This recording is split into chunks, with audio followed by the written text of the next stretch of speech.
Bacana, né? Do jeito que ele falou ali, parecia que havia um camarada de 2 metros de altura, bonito e tudo mais, né? Vão ter que se contentar com quem chegou aqui agora. Bom, só me apresentando rapidamente, agradeço aí toda a introdução. Trabalho na Elsinger há um pouco mais de 12 anos. Com áreas de engenharia já há 16 anos, sempre com foco em projetos de máquina. A minha especialização sempre foi na área de automação industrial, né? E alguns anos para cá, focando um pouco mais nas questões mecânicas dos projetos e tudo mais, principalmente lá na Elsinger. Na minha formação em eletromecânica, eu sou um tecnólogo em eletromecânica, com especializações em projetos e gestão de pessoas. E vamos lá, qual que é a ideia agora? Assim, falando um pouquinho da Elsinger, né? Eu não sei quem já ouviu falar da nossa empresa, né? Podia levantar a mão, é uma empresa aqui de Joinville, e por uma letra é uma empresa perfeita. Né? Se trocasse o Z pelo D, seria Erdinger, que é uma fábrica de cerveja. Né? E aí seria tudo maravilhoso. Mas, mesmo assim, com o Z no lugar do D, continua sendo uma empresa muito bacana de se trabalhar. A empresa ela tem 39 anos, né, fica situada aqui no polo industrial de Joinville, em Pirabiraba, né? E a gente trabalha basicamente com foco em linhas de pintura. Né? A gente tem um parque fabril hoje na faixa de 8.000 metros quadrados lá, construídos, onde a gente produz a maior parte dos itens que a gente utiliza nas nossas linhas lá. Temos atualmente cerca de 130 funcionários. Já chegamos a 200, né, alguns anos atrás, talvez como algumas empresas aqui também, e esse é o nosso negócio. Né? Basicamente, trabalhamos aqui com linhas de pintura pó. Aqui entram todos os equipamentos que estão relacionados a essas linhas, cabinas, estufas, transportadores, pistolas de pintura, tanto para pintura pó quanto líquida, questão de pré-tratamento, que basicamente é preparar as peças para que tenham um revestimento de tinta, questão de pintura líquida, como eu falei, questão de transportadores, né, sejam para cargas pesadas ou para cargas mais leves, pintura por e-coat, né, uma pintura muito aplicada na indústria automotiva. Tenho certeza que a Porsche tem pintura e-coat, não é da Eisen porque ele gosta dos outros alemães, né? Os alemães, né, eles devem trabalhar com empresas alemãs, né, Eisen e Duke, que são players mundiais nesse segmento.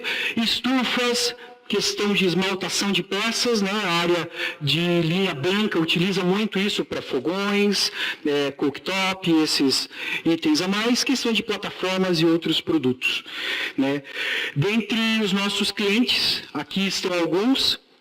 E aqui é bacana entender que a gente atua tanto no segmento agrícola, quanto no segmento automotivo, construção civil, transportes, energia, iluminação e dentre outros. Né?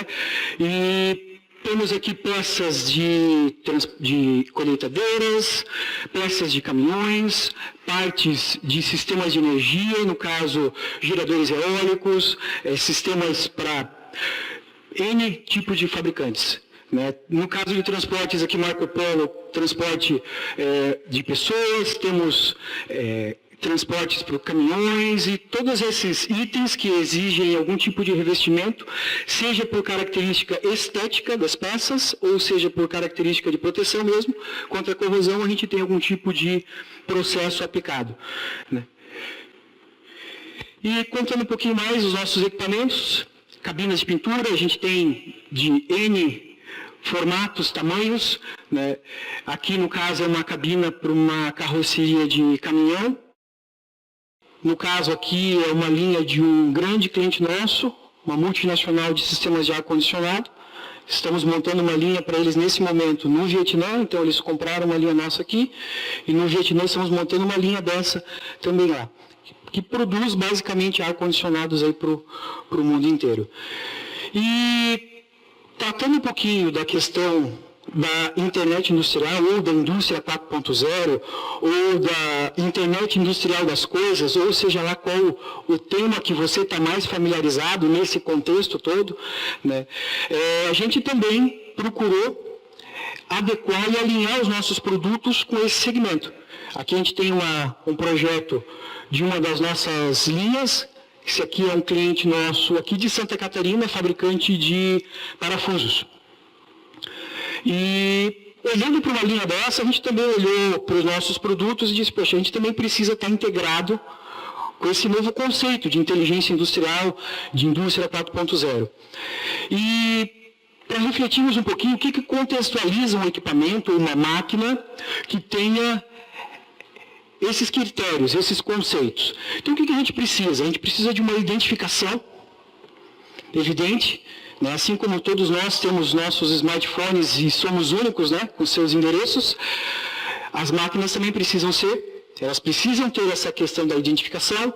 Um segundo ponto, eu preciso ter uma conectividade. Isso é fundamental para os equipamentos, para as máquinas. E aqui a gente expande um pouquinho o conceito da conectividade, não só para a conectividade dela com o meio externo, seja internet, nuvem e outros sistemas, mas a conectividade que ela precisa ter entre os seus principais componentes ou subsistemas. Trazendo isso para uma indústria, é a comunicação que eu preciso ter entre as minhas máquinas, entre elas, entre os subsistemas que a compõem e tudo mais, né? Seja a área de manufatura, como o Luiz bem comentava antes, a área de projeto conectada com a fábrica. Então a gente expande esse conceito de conectividade, né? Quando a gente fala em conectividade, normalmente a gente pensa, né, a nuvem, né? Estou na nuvem, estou conectado com a nuvem. Não só isso. Então a gente expande um pouquinho esse conceito. Entramos na camada de sensores, que aí vem bem de encontro ao que o Fabrício comentou no começo, né? A gente precisa gerar dados e, evidentemente, os sensores são esses elementos que traduzem as questões físicas, as grandezas físicas que são aferidas, que são medidas, que são levantadas nos nossos equipamentos. Cito aqui alguns que nós estamos utilizando, então transmissores de pressão, transmissores de vibração, medidores de consumo de gás, de água, consumos de tinta e por aí vai, tantos outros instrumentos que podem traduzir algumas variáveis dos processos, principalmente dos processos dos nossos clientes e também das nossas máquinas. Dando sequência, a gente precisa ter algum tipo de controle que só monitorar também não resolve, né? Só ficar olhando também não resolve. Então, a gente precisa ter uma questão de controle atribuída a esses nossos produtos, a essas nossas máquinas, e também uma questão de software. E eu compartilho da opinião do nosso amigo que o software vai sobrepor o hardware. Isso já é fato, né? Hoje, com o mesmo celular que a gente tem há alguns anos, somente com outro software a gente começou a navegar muito melhor. A questão do Waze, ele mudou o nosso conceito de navegação. Ele tem uma margem de erro de 5 minutos, dependendo de onde você está utilizando. Então, é muito preciso. Então, a questão do software é muito importante hoje nos nossos sistemas, nas nossas máquinas. Acredito que talvez no cenário de muitas empresas que estão acompanhando a gente aqui. Então, o que a gente vê dessa plataforma que nós chamamos na Eisinger de Smart Inline? Smart Inline, basicamente, é o conceito da indústria 4.0, atrelado com o conceito de internet industrial das coisas e internet industrial. Nós chamamos na Eisinger isso tudo de Smart Inline. O que a gente tem com isso? Tendências de consumo. Fundamental hoje é a gente poder avaliar nas nossas máquinas, e é isso que a gente tem como objetivo de entrega de valor para os nossos clientes, o quanto elas consomem. E aqui entram todos os tipos de consumo. Tintas, água, energia em suas diversas fontes, seja gás, seja energia elétrica, seja energia térmica, seja o que for. Questão do próprio Smart Inline, né, esse símbolo ele traduz muito bem a nossa caixa de ferramentas para te ajudar a resolver os problemas de uma maneira melhor. Machine Learning, não sei se é um termo que é de conhecimento ou de entendimento de todos, mas é a capacidade de a gente, com ferramentas de software, fazer com que nossas máquinas aprendam, que elas melhorem, que elas consigam tomar até determinado ponto, dependendo das condições de contorno que são estabelecidas, algumas decisões. Então, essa é uma tendência. Questão de acesso remoto. Hoje é muito importante a gente pensar nesse conceito nas nossas fábricas, nós estamos pensando nas nossas plantas, isso nos aproxima dos nossos clientes, isso nos ajuda a resolver problemas de uma maneira mais rápida, isso nos ajuda a ser mais efetivo nas soluções que a gente oferece para quem está nessa parceria com a gente, né? Principalmente aproximando a gente com o processo e com o negócio dos nossos clientes. E questão de estatísticas precisas. né? Se não sabemos como estamos, não sabemos para onde poderemos ir. E o objetivo é fazer com que as máquinas, com que as nossas linhas, com que os nossos produtos nos ajudem a entender essa dinâmica e, principalmente, ajudem dando informações precisas e de forma online para os nossos clientes. Então, resumidamente, essa é a plataforma que nós estamos trabalhando. Para não deixar no vazio, a gente tem linhas já rodando com esses conceitos. Né? Acredito que talvez em breve a gente consiga divulgar dados, que exigem realmente uma coleta de dados, exigem realmente uma análise, mas esse é o nosso objetivo com o nosso produto e com esse sistema Smart Line que estamos aplicando nos nossos equipamentos. Bom, de qualquer forma, o foco aqui não era a gente falar dos produtos da Essinger, embora poderíamos ficar conversando aqui o dia inteiro. Mas, conversando certa vez sobre isso com o nosso diretor, hoje até ele não pôde vir aqui, ele queria vir aqui, ele está numa feira no Rio Grande do Sul, ele comentou essa frase que está na tela. Eu estava pensando na questão da indústria 4.0, nas nossas máquinas e afins, e aí eu olhei para a nossa fábrica, ele falou para mim, a gente tem uma fábrica, e eu não vejo nada conectado, eu olhei para a engenharia, não vejo nenhum tipo de integração, que coisa estranha, ele comentou dessa forma, eu tenho esse papelzinho anotado lá na minha mesa, eu guardei lá porque a gente vai conversar dele, daqui a um ano com ele eu vou mostrar, tá aqui, lembra dessa data aqui. E realmente, isso foi algo que nos inquietou. A gente está procurando propor para o nosso cliente um conceito que é bacana, que a gente acredita e que realmente faz sentido, mas a gente olha para o nosso fabril, a gente olha para o nosso processo e a gente vê que a gente está desalinhado com isso. Né? E a gente começou a fazer uma reflexão em alguns aspectos. Né? E aqui eu quero fazer com vocês uma análise da jornada que a gente teve com relação a isso.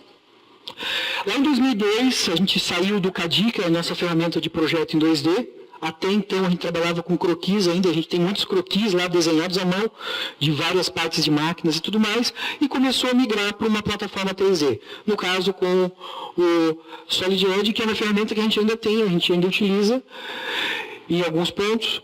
Lá em 2012 a gente partiu para uma aplicação do PLM com o Teamcenter, porque o objetivo em 2012 era realmente buscar essa integração do ciclo de vida dos nossos projetos. Questão de controle de revisões, questão de manutenção pontual em alguns pontos, questão de verificação de impacto de mudanças na estrutura de um projeto. E a gente seguiu trabalhando com essa plataforma até 2015. Evidente que é uma ferramenta fantástica, porém a gente percebeu ao longo desse período que a gente não conseguiu um alinhamento dela com o nosso negócio.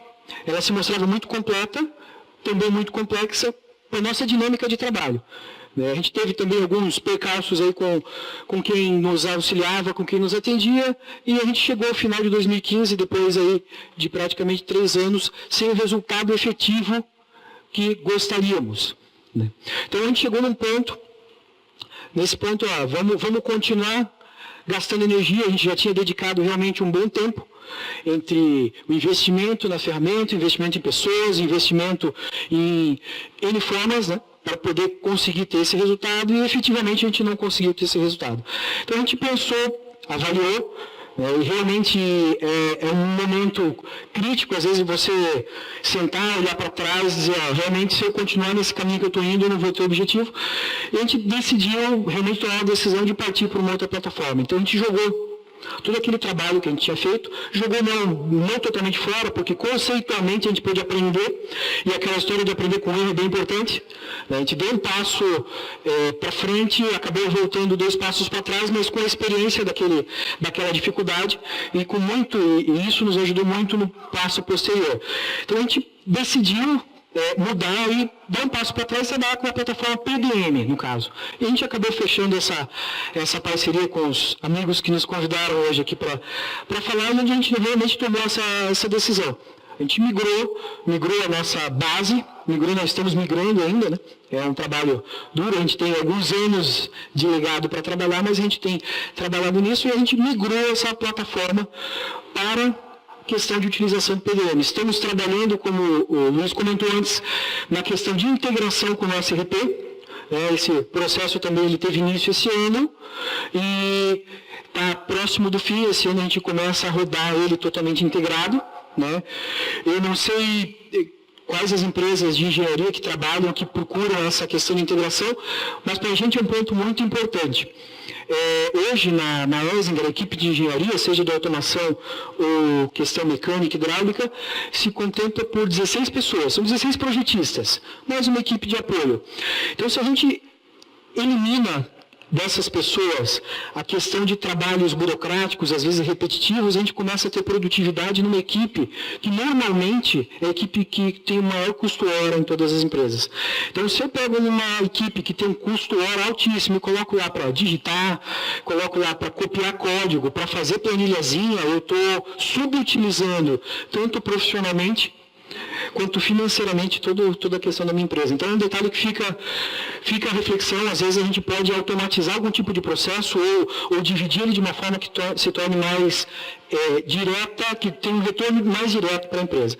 E a gente trabalhou nessa questão e, nesse contexto de inteligência industrial, como foi comentado, existia realmente a disponibilidade para mudar. A gente deu um passo, viu que não teria o resultado esperado e a gente realmente estava disponível a fazer essa mudança. Houve aí uma questão de um trabalho muito forte com as pessoas, né, porque realmente as pessoas são um fator fundamental, nesse caso as pessoas especificamente da equipe de projeto, né, então sempre tem aquelas questões, eu gosto mais desse, eu gosto mais daquele, eu tenho mais habilidade com isso ou com aquilo.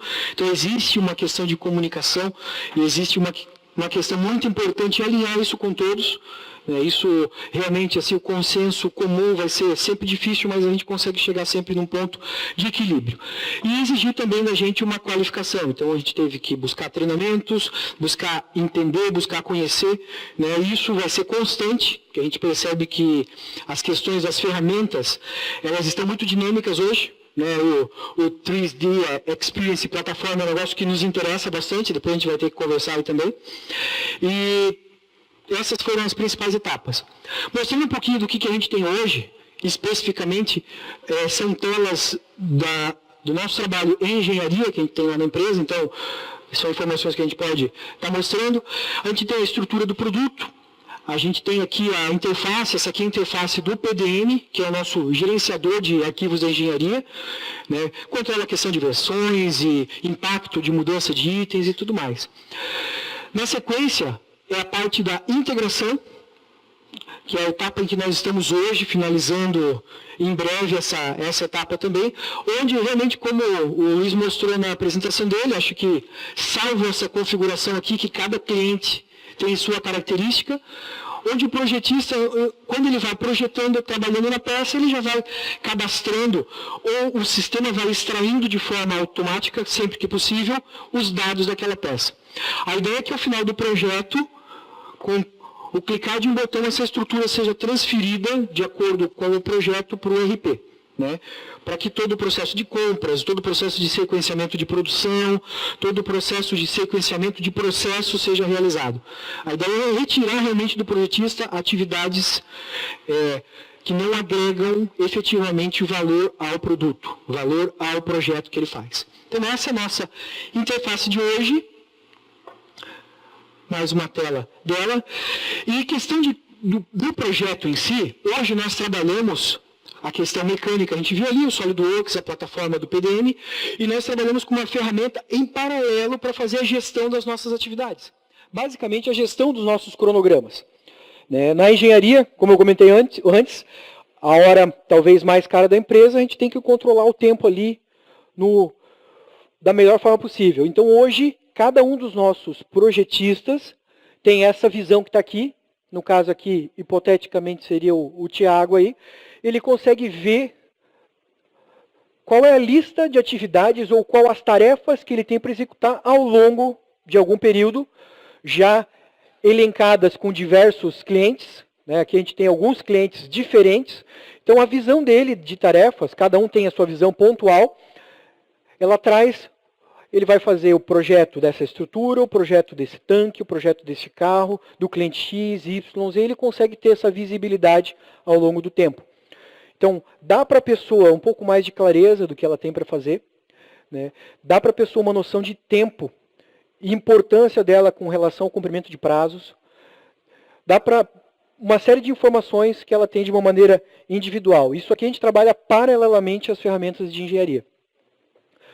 E isso aqui se aplica também não só para questão mecânica, mas para todo o projeto de automação que nós também temos. Pessoal de software, que desenvolve softwares da linha, pessoal de projeto elétrico e tudo mais. Aqui eu tenho uma visualização, cada uma das pessoas tem a sua interface de verificação, e isso também se traduz num mapa de alocação da equipe. A gente precisa saber a nossa capacidade, e é fato, né, esses vermelhinhos aqui estão com capacidades excedidas.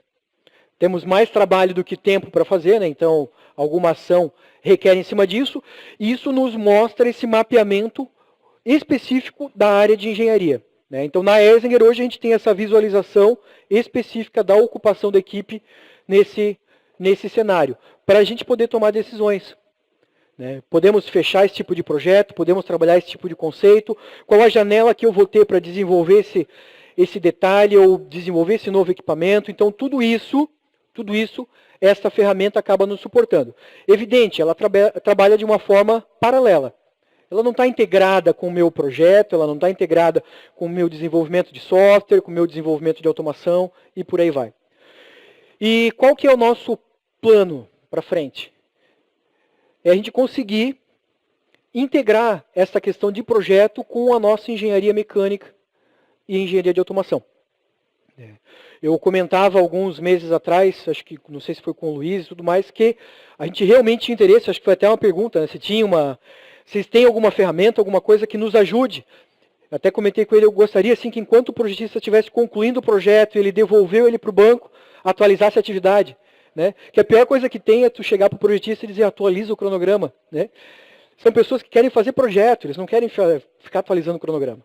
Né? E se a gente consegue automatizar isso e fazer com que isso se torne de uma maneira mais amigável, mais intuitiva, mais dinâmica, a gente começa a ter melhores retornos. Então o nosso objetivo agora é justamente procurar integrar esse desenvolvimento do projeto, desenvolvimento de engenharia, com a gestão de projetos. Então, essa é a nossa próxima jornada. Né? Essa é a nossa próxima jornada. Eu digo uma jornada porque a gente começa e sabe que ela vai nos levando a novos caminhos, a novas descobertas, a novas necessidades, a novos aprendizados. Então, a gente sabe que isso não é uma questão fácil, mas realmente a gente tem que pensar grande, olhar para frente, mas dar um passo de cada vez. Então, esse é o nosso objetivo mais à frente. Né? Justamente para que a gente possa ter essas máquinas conectadas, gerando valor para os nossos clientes, além de atender os processos deles, mas gerando valor e para nós também de uma maneira bem mais amigável, trabalhar com elas, produzi-las de uma maneira bem mais inteligente, bem mais otimizada. Né? Essa é uma história que eu estou contando para vocês do que a gente tem praticado no dia a dia na Erzinger. Estou disponível depois aí para a gente conversar. Encerro por aqui a nossa apresentação. E obrigado a todos vocês por esse momento e por essa disponibilidade.